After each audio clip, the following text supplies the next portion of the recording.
Hello, potential viewers. Welcome to my channel. The topic of this video is about something that I observed from video game journalism. Not so long ago, PCGamer, a game review website, released a pretty controversial review about the relatively newly released Monster Hunter World game expansion, Iceborne. In this review, the reviewer actually did not mention too much about the updated game features content, the UX and life quality upgrades, or the controls. Instead, he spent most of the article spouting his gripes with how the game displays and encourages animal cruelty, and tried to link the story of the game somehow to colonialism, disparaging it as incoherent and hypocritical in its theme about maintaining the balance of the nature. Many video game streamers and video game content creators had already commented on it, and just to recap most of the talking points. 1. It is a game. Everything's fake. 2. You hunt because of the balance of nature, and you can capture monsters instead of killing them. 3. Hunters are part of the nature too. 4. Why are you moralizing the premise of the game, you censorious New Age church lady? 5. Game journalists, right? I won't be able to disagree with these points. And as a gamer who at least casually watches game news and game reviews, but spend enough time checking out news and hot takes from different supposedly fair-minded and objective journalists, the take from this review is juvenile yet especially familiar. Let me elaborate on this. How many times have you seen, even in the last few years, journalists and Twitter blue check marks taking something that is relatively normal in life, or just anything the Orange Man does, take it way out of proportion, and try to make some really sketchy connection to something bad? Think of one or many of those ism words, and project the worst of intentions on whoever is behind the situation. Yeah, if you paid even a little attention to the news and is not a strong believer of the objective news media, you would have noticed it. And game journalism, mostly being trend followers of the mainstream news journalists, and perhaps lacking the connection and or qualification of the mainstream news journalists, will sure share most of the same biases. And due to recent cultural history, where the conservatives attempting to impose the church lady routine on video games and totally disengage with it, the game journalism realm does not really have a conservative counter-narrative to the prevalent liberal mainstream, thus making the hot takes more and more left-leaning and more woke, since neutrality in this sphere lost its appeal much earlier than mainstream news journalism. And thus, the similarity. The video games as a subject, in its essence a form of entertainment. So it is not subsection of the political sphere or day-to-day lives where relatively serious news usually stem from.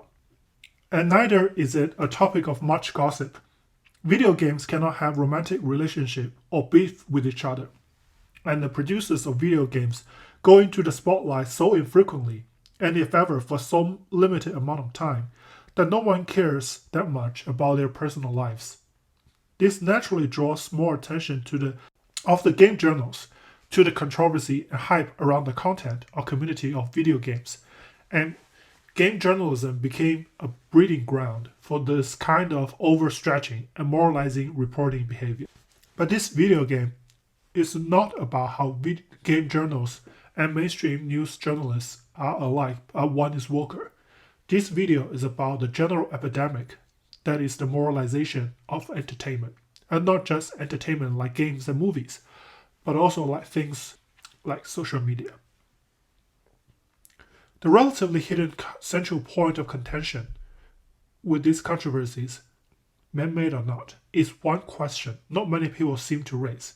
Why should video games, or any other form of entertainment in general, be tasked with spreading specific kinds of societal moral message at all? This is, in my humble opinion, a question that people who defend their favorite video games or cultural entertainment product should ask themselves over and over again in order not to fall into the minute, trivial, and somewhat circular argumentation of what the products should have be concerned with, what they mean, and what they do not mean, and why their themes/content/themes should not be interpreted the way some random moralizing accusers do. The idea of entertainment being tasked with part of societal responsibility is nothing new to this age. It has been around since human entertainment ever became a thing, often through the many theories and calls that all sorts of entertainment be something that educate the youth or the masses, or at least be consist of reasonable representation of what the society considers as good.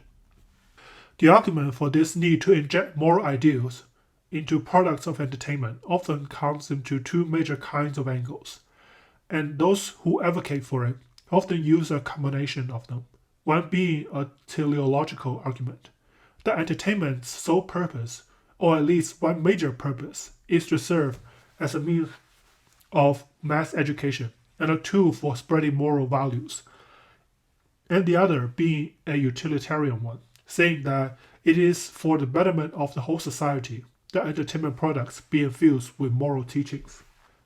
And as a counter, I would like to offer an argument that is from more of a libertarian point of view, that cultural products and artworks are the expressions of their creator, and as an extension of the principle of freedom of thoughts, a freedom of speech, cultural products should not be beholden to any external party's wills beside their own, and the same protections as circumstantial limitations on speech should apply to them as well.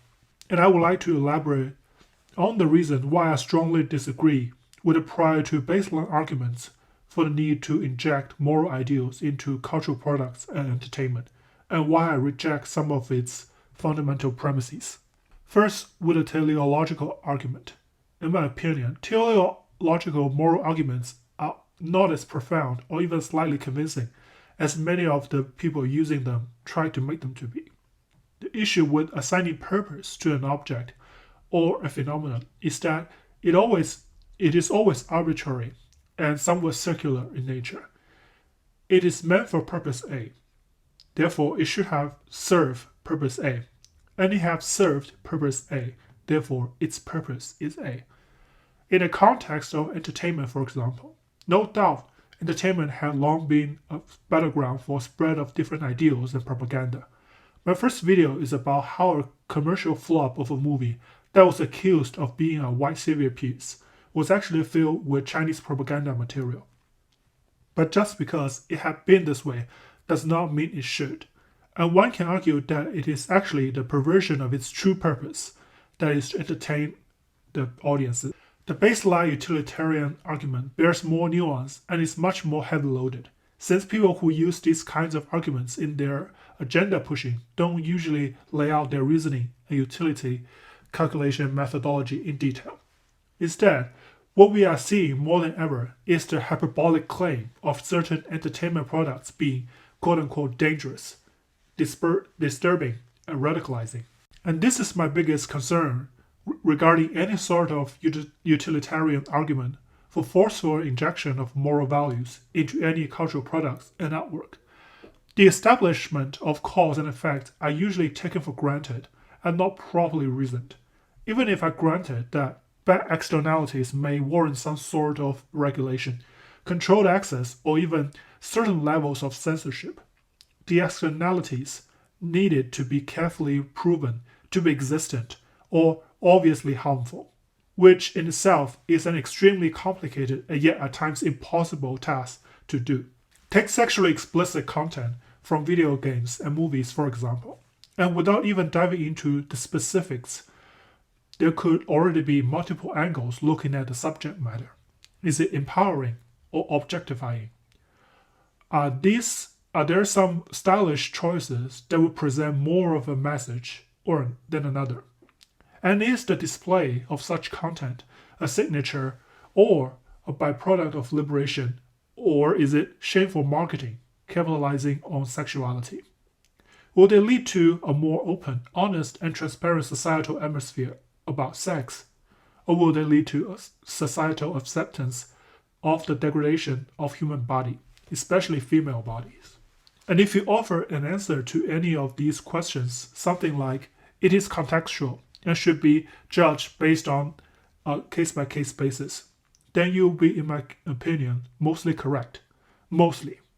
The reason it being mostly correct is that it shows the subjectivity of the issues in nature, and that the assessment of the immediate social consequences and further social implication of the subject relies too heavily on the aspects that are being focused on by the observer, such as both a blessing and a curse of human art, that the presentation can be interpreted by different perspectives and both beauty and malice can be found. This is not to intentionally overshadow the obviously bad content with the exaggeration of the gray area. This is an argument against utility calculation as a rationale for censorship and forceful or semi-forceful moral value injection in general. That the consequences are open-ended, even for some easy and obvious cases, and that the world is complicated, and any attempts at establishing a causal link, especially some causal link between cultural products and people's mentality and knowledge in the long term, should be carefully checked against the theorizing party's own biases.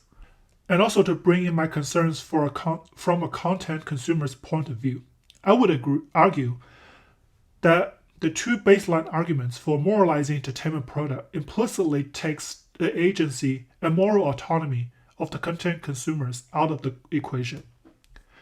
Entertainment, whether you would like to presume its sole purpose or fundamental functions or not, is a form of catharsis and relaxation. This is where consumers let loose of their feelings and relieve stress. This, of course, is not counting those who make a living off of content consumption, like professional esports players. And this is my humble opinion. A major reason why toxic behavior is to some degree rampant in online gaming communities. People are often letting go of their negative feelings when they consume content, thus making this entertainment content consumption a channel for venting.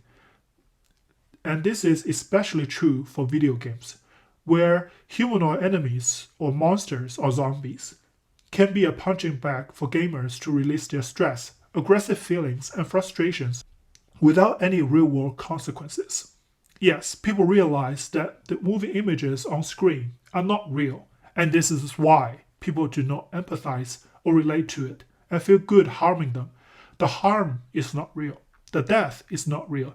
The interaction between characters are almost all fake, and morals like kindness or sensitivity bears little to no weight because of that. And you are intentionally missing the point if you try to link this behavior to real-world behavior. Also, it is no surprise that the people who advocate for agenda pushing and entertainment generally display a moralizing and lecturing attitude because they are judging the way people have fun, thereby showing their unconcern for other facets of content consumers' personalities and humanity, and try to fix people where they are not broken or slightly problematic. Yes, I hate this word as much as you probably do, but it's a good word to describe the situation.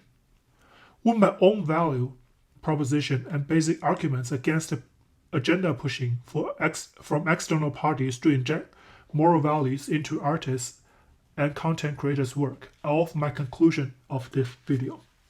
That moralizing cultural/entertainment products, including video games and TVs and movies, is not only unhelpful, but it is also, in essence, a censorious behavior that members of a free society should always be cautious of.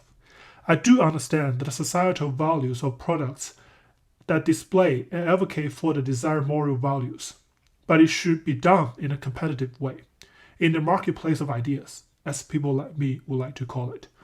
Power corrupts, and the power of moral busybodies corrupts them immensely, since it is usually unchecked and rewarding for the agenda pusher. I would love to dive into this issue a little deeper, but this video might get too long for that. Leave a comment or like if you would like to hear more of my takes. And that will be all for my video. Hope to see you next time.